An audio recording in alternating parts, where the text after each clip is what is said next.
हरे कृष्ण. आपल्या सर्व हरे भक्तांचं कृष्ण. हरे कृष्ण. भागवत चर्चामध्ये सगळ्या महानुभावांचं स्वागत आहे. आज आपण श्रीमद भागवतम स्कंद दुसरा अध्याय 7 भगवत अवतार आणि त्यांचे विशिष्ट कार्य या अध्यायातील श्लोक क्रमांक 17 व 18 अभ्यासणार आहोत. ओम नमो भगवते वासुदेवाय. ओम नमो भगवते वासुदेवाय. ओम नमो भगवते वासुदेवाय. ओम नमो भगवते वासुदेवाय. ओम नमो भगवते वासुदेवाय. ओम नमो भगवते वासुदेवाय. नारायणं नारायणं नमस्कृत्य नमस्कृत्य नरं नरं चैव चैव नरोत्तमं नरोत्तमं देवीं देवीं सरस्वतीं सरस्वतीं व्यासं व्यासं ततो ततः जयमुदीरये। उदीरये. नष्टप्रायेषु नष्टप्रायेषु भद्रेषु भद्रेषु नित्यं नित्यं भागवत भागवत सेवया सेवया भगवती भगवती उत्तमश्लोके उत्तमश्लोके भक्तिर्भवति नैष्टिकी। भक्तिर्भवति हरे नैष्टिके. कृष्ण. श्लोक 17 आणि 18. जायान गुणैः अवर्ज अपि अदिते सुतानां. ज्यायानगुणयावरजः अपि अदितेः सुतानाम्. लोकान् विचक्रमे इमान् यत् अथ अधियज्ञः लोकान् विचक्रमे इमान् यत अथ अधियज्ञः. क्षामं वामणेन जगृहे त्रिपदच्छलेन क्ष्मामां वामनेन जगृहे त्रिपदच्छलेन. याचनामृते अपति चरण प्रभुभिः न चाल्य याचनानामृते पथिः चरणप्रभुभिः न चाल्यः.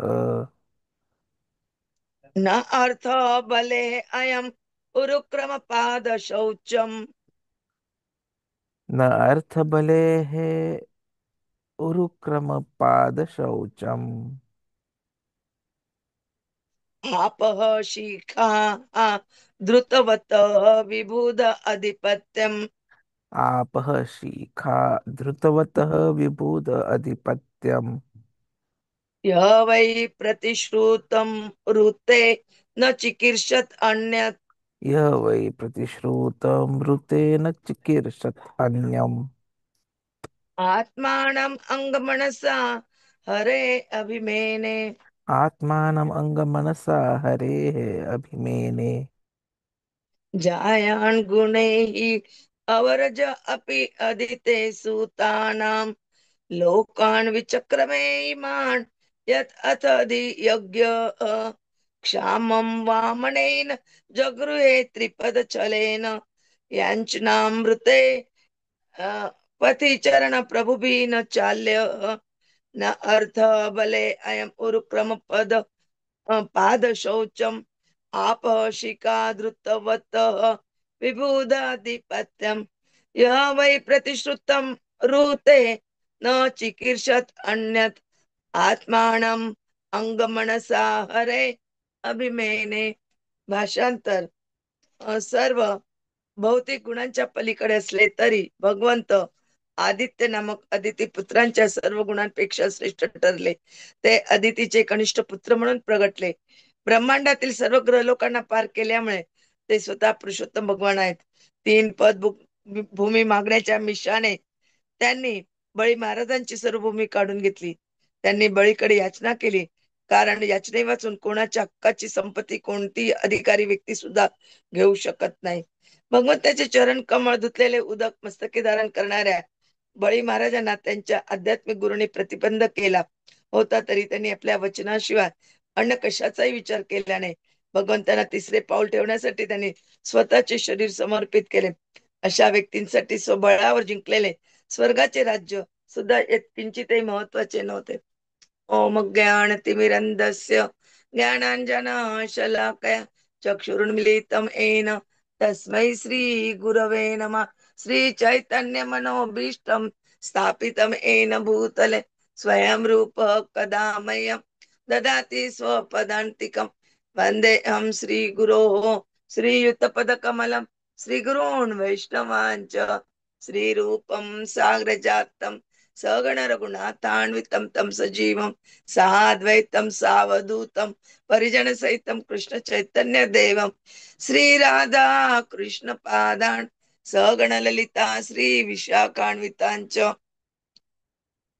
नमो ओम विष्णुपादाय कृष्ण प्रेष्ठाय भूतले श्रीमते भक्ति वेदांत स्वामिनिति नामिने नमस्ते सरस्वते देवे गौरवाणी प्रचारिणे निर्विशेष शून्यवादी पाश्चात्य देश तारिणे वांछा कल्पतरुभ्यश्च कृपा सिन्धुभ्य एव च पतितानां पावनेभ्यो वैष्णवेभ्यो नमो नमः।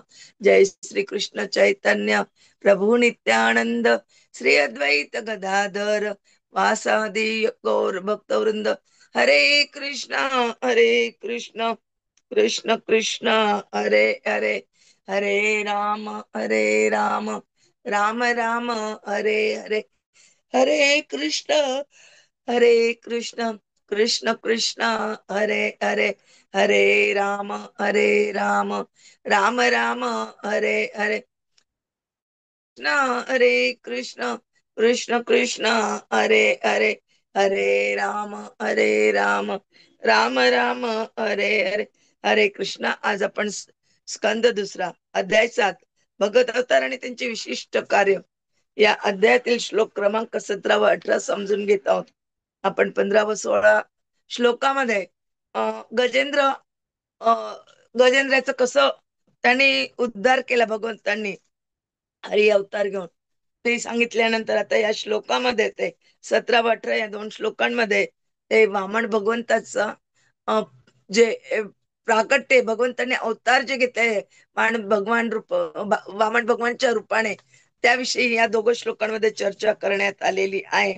आणि वामन रूप धारण करून त्यांनी बली महाराजांकडे कशी 3 पगभूमीची याचना केली आणि 2 पावलातच त्यांनी संपूर्ण ब्रह्मांड मापून घेतलं आणि तिसरा पाय कुठे ठेव म्हणून विचारलं असता बली महाराजांनी भगवंतासमोर स्वतःला समर्पण केलं। तर समर्पण केल्यामुळे काय होतं जरी त्यांनी एवढ्या कष्टाने ती सगळे राज्य प्राप्त केलेले होते तरी त्यांनी भगवंत आहेत हे जाणून घेतल्यामुळे भगवंतापुढे त्यांनी त्या सगळ्या राज्यांना व्हॅल्यू रेट म्हणजे कुठल्याही प्रकारचं महत्व नसलं नाही त्याला असं समजून त्यांनी स्वतः जे वचन दिलं होतं त्याची पूर्ती केली। ते त्यांनी सर्व काही गमावलं नाही उलट त्यांनी भगवंतांनी त्यांच्या डोक्यावर पाय ठेवला याचा अर्थ त्यांनी काय घेतला की भगवंतांनी आशीर्वाद दिला आणि भगवंत त्यांच्या दारापुढे डोर कीपर म्हणून राहतील अशी त्यांनी त्यांच्याकडून अं वचन सुद्धा स्वीकारून घेतलंय। अशा प्रकारे आपल्याला या दोघांमध्ये दोघं श्लोकांमध्ये वामन भगवान बली महाराजांची स्टोरी ऐकायला मिळते। प्रभूजी आपल्याला सोप्या भाषेत सांगतील अशी मी आशा करते। हरे कृष्ण हरे कृष्ण कृष्ण कृष्ण हरे हरे हरे राम राम राम हरे हरे। धन्यवाद माताजी। तर ह्या स्कंदातील हे जे दोन श्लोक आहेत ते आपल्याला जीवनातील खरं यश काय आहे याची शक्तिशाली व्याख्या देत आहे। जग जे आहे ते संपत्ती सत्ता प्रसिद्धी ज्ञान यांना यश मानतं, परंतु भागवतम सांगतं की खरं यश हे परमेश्वराला शरण जाणं सर्व काही त्याला अर्पण करणं आणि शुद्ध भक्ती जोपासणं यात आहे। कृष्ण भावनामृतात कोणीही पराभूत होत नाही, प्रत्येक पाऊल अनंत काळ गणले जातं। आणि याचं उदाहरण म्हणजे बळी महाराज। बळी महाराज हे आत्मनिवेदनाचे म्हणजे पूर्ण शरणागतीचे प्रतीक आहेत। जेव्हा भगवान वामनदेव ब्राह्मणाच्या रूपात फक्त 3 पावलांची जमीन मागण्यासाठी आले तेव्हा बळींचे शिक्षक जे होते गुरु शुक्राचार्य यांनी विरोध केला। त्यांनी सावध केलं की हे दुसरे तिसरे कोणी नसून विष्णू आहेत जे सर्व काही घेऊन जातील। परंतु बळी महाराजांनी भगवंतांना ओळखून आपल्या गुरूंच्या आदेशांचे उल्लंघन केले, कारण गुरूंचा आदेश कृष्ण सेवेच्या उच्च तत्वाच्या विरोधात होता। बळींनी केवळ आपली सर्व संपत्तीच अर्पण केली नाही तर आपले शरीरही भगवंतांच्या चरणी ठेवले। खरं पाहायला गेलं तर बळी महाराज खूपच समाधानी होते की स्वतः वामनदेव स्वरूपात भगवंत त्यांच्या समोर आलेत. त्यांना भगवानांचं दर्शन पाहण्याचा हा परत एकदा अनुभव आला. आपल्या सगळ्या लोकांना ज्ञात असेल की जेव्हा समुद्र मंथन झाले तेव्हा सुद्धा बळी महाराज होते. तेव्हा त्यांनी भगवंतांना धन्वंतरी अवतारात, मोहिनी अवतारात पाहिले, आणि आता परत एकदा भगवंत वामन अवतारात आले. आणि इथेही त्यांनी आपल्या गुरूंच्या आदेशांचं उल्लंघन केलं, कारण गुरूंचा आदेश कृष्ण सेवेच्या उच्च तत्वाच्या विरोधात होता. आणि कृष्ण सेवेची त्यांना महती माहित होती, कारण की ते स्वतः जे आहे ते प्रल्हाद महाराजांचे पौत्र होते. तर भगवंतांनी याच्या बदल्यात बळींना आपले शाश्वत सहकारी म्हणून स्वीकारलं आणि त्यांचे द्वारपाल बनले.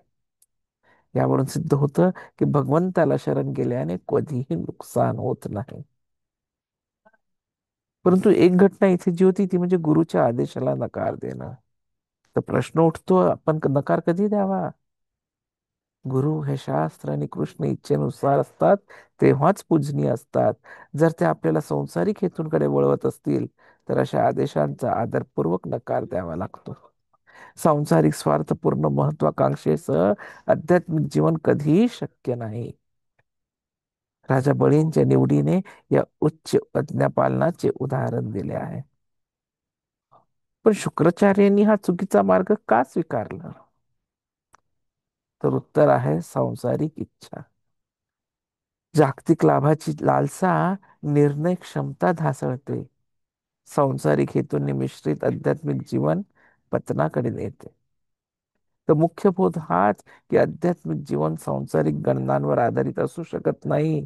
शास्त्र विरोधी आदेश देणाऱ्याला आदरणीय व्यक्तींनाही निराश करावं लागतं, तरीही कृष्णाला प्राधान्य द्या. जागतिक यशाची संकल्पना ह्या खऱ्या यशाच्या खूप पलीकडे आहे.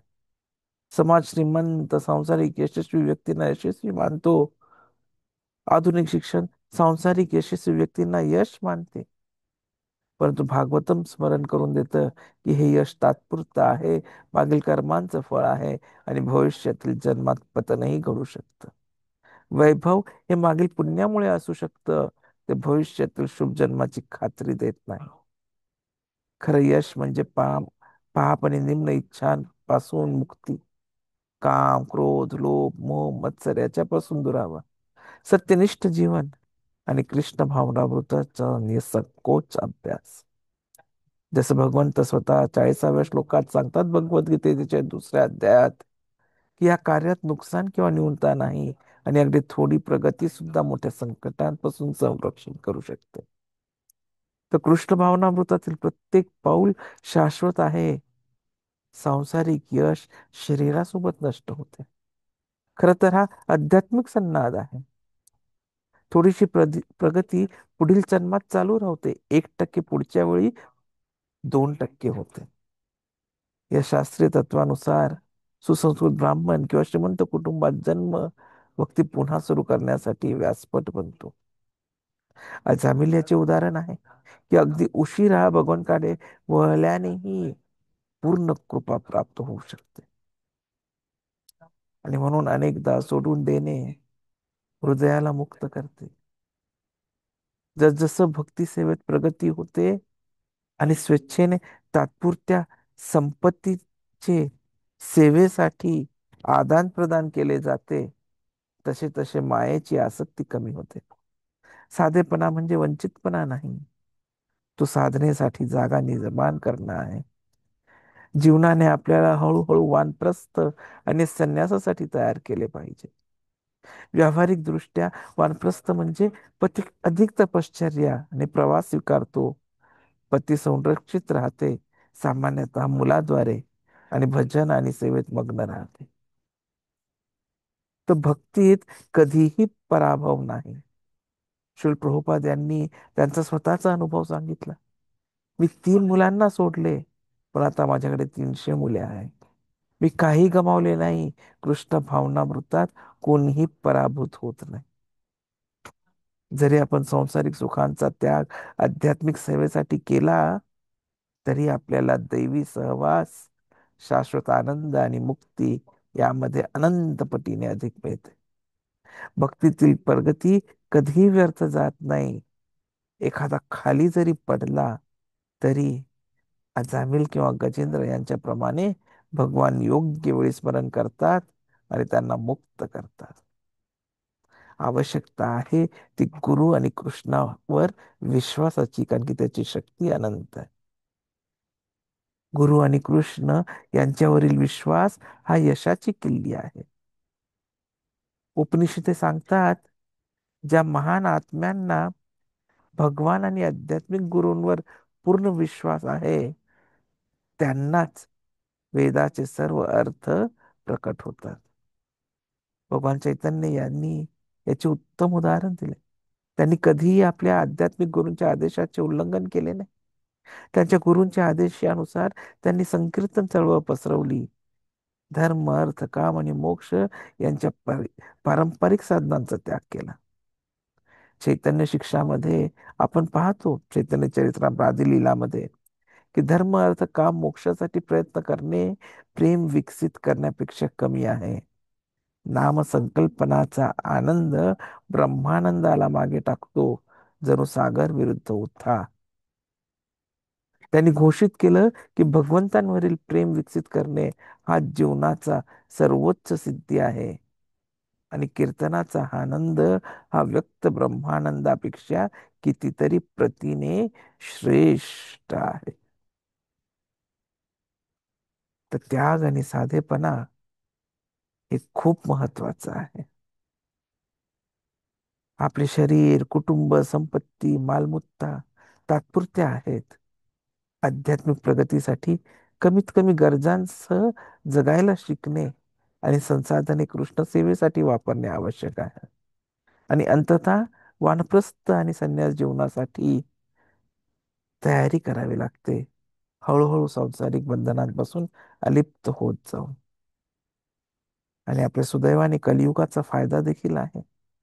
इतर युगांमध्ये पापी विचारांना शिक्षा होते, परंतु कलियुगात कृत्य होईपर्यंत दोषी ठरत नाही. उलट पवित्र विचारांचे पुण्य मिळते. या युगात सर्वात मोठा आशीर्वाद म्हणजे फक्त भगवंतांच्या पवित्र नामाचा जप करून मुक्ती प्राप्त होऊ शकते. महाराज परीक्षित यांनी कलियुगाला शाप दिला नाही, उलट त्यांनी त्याचा फायदा घेतला. समाजाला पवित्र नामांच्या जपाभोवती संघटित केलं.